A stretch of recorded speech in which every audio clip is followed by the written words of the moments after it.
25 लाशें एपिसोड 28। सब पाताल लोक से अब असली दुनिया में आ चुके थे। असली दुनिया में आते ही सब मिस्टर डिसूजा के घर गए, जहां बाकी लोग पहले से मौजूद थे। भैया, आप कैसे हो? ठीक तो हो ना? एक दूसरे के देखकर सब बहुत खुश हुए और एलिजाबेथ ने तुरंत अपने भाई को गले लगा लिया। नताशा भी दिया और अपनी माँ को वापस लाकर बहुत खुश थी।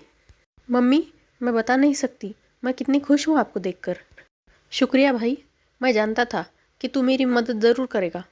तब भी प्रोफेसर कहते हैं, चलो हमें जल्दी से महात्मा के पास जाना चाहिए। मुखौटे को गायब हुए 24 घंटे होने वाले हैं। अगर हमने 24 घंटे के अंदर कुछ नहीं किया तो फिर से वो मुखौटा किसी न किसी को गायब कर देगा। सब लोग तुरंत महात्मा से मिलने के लिए निकल गए, लेकिन किसी को अंदाज़ा नहीं था कि कोई उनका पीछा कर रहा है। अचानक प्रोफेसर को आभास हुआ कि कोई उनके पीछे है। विशाल, मुझे ऐसा लग रहा है कि कोई हमारा पीछा कर रहा है। एक बार पीछे देखना। विशाल ने पीछे मुड़कर देखा तो वहाँ कोई नहीं था। नहीं प्रोफेसर, मुझे नहीं लगता हमारे पीछे कोई आ रहा है। सब लोग महात्मा जी के पास पहुँच गए और प्रोफेसर ने शुरू से मुखौटे की पूरी कहानी महात्मा को बताई। हाँ, तुम सही कह रहे हो। मुखौटे को हम्पी में उसी जगह दफनाना पड़ेगा, तभी उसकी शक्तियाँ खत्म होगी और फिर वो किसी को नुकसान नहीं पहुँचा पाएगा। लेकिन मैं बताना चाहता हूँ कि यह काम इतना आसान नहीं है जितना तुम लोग सोच रहे हो। जब तुम मुखौटे को दफनाने जाओगे तो उसकी शक्तियाँ उल्टा भी असर कर सकती है। एक बात और, तुम्हारे पीछे भी और कोई है।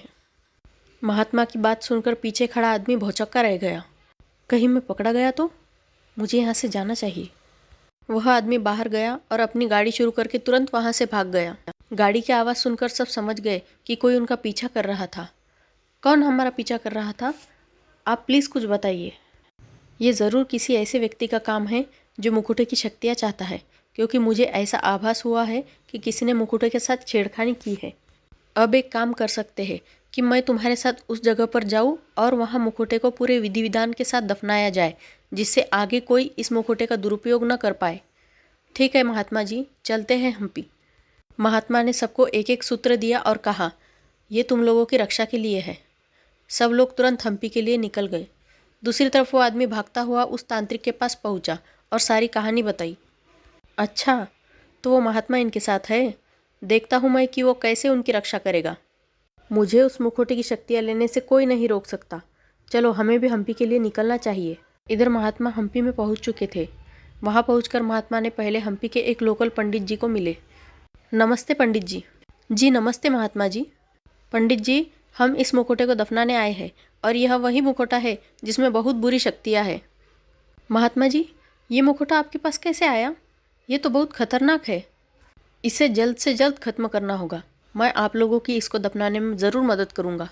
हम्पी में उसी जगह पर महात्मा और पंडित ने मुखौटे को दफनाने का कार्य शुरू कर दिया। इस मुखौटे को अब गड्ढे में डाल दो। महात्मा और पंडित अपनी विधि संपन्न कर ही रहे थे कि तभी पीछे से एक गाड़ी की आवाज़ आई। गाड़ी में से तांत्रिक और उसके कुछ साथी बाहर निकल कर आए। आ गए तुम? मैं जानता था कि तुम ही इसके पीछे पड़े होंगे। हाँ, आ गया मेरे दोस्त। ये सुनकर वहाँ खड़े सब लोग चौंक गए। जैसे ही तुम मुखौटे को लेकर मेरे पास आए थे, मैं समझ गया था कि मेरा पुराना दोस्त गिरीश इसके पीछे पड़ा होगा, क्योंकि बहुत समय पहले जब हम दोस्त थे और आश्रम में विद्या सीख रहे थे, तब मुखौटे के बारे में गिरीश को पता चला था। तभी गिरीश ने मुझे बताया था कि वो मुखौटे की शक्तियाँ लेना चाहता है, लेकिन मैंने इसे बहुत समझाया कि ऐसी शक्तियों के पीछे हमें नहीं भागना चाहिए, क्योंकि वह हम पर उल्टा असर भी कर सकती है। लेकिन गिरीश नहीं माना और मुखौटे की खोज में आश्रम से निकल गया। तब गुरुजी ने भी इसे समझाने की बहुत कोशिश की थी, लेकिन ये फिर मुखौटा लेने आ गया। हाँ, मैं वापस आ गया हूँ और अब तुम मुझे नहीं रोक सकते। महात्मा और गिरीश अपनी विद्या से एक दूसरे पर प्रहार करने लगे। वहाँ खड़े बाकी लोग भी आपस में लड़ने लगे। इस गड्ढे को तुरंत ढक दो। पंडित जी ने कुछ मंत्र पढ़े और मुखौटे का किस्सा वहीं खत्म हो गया।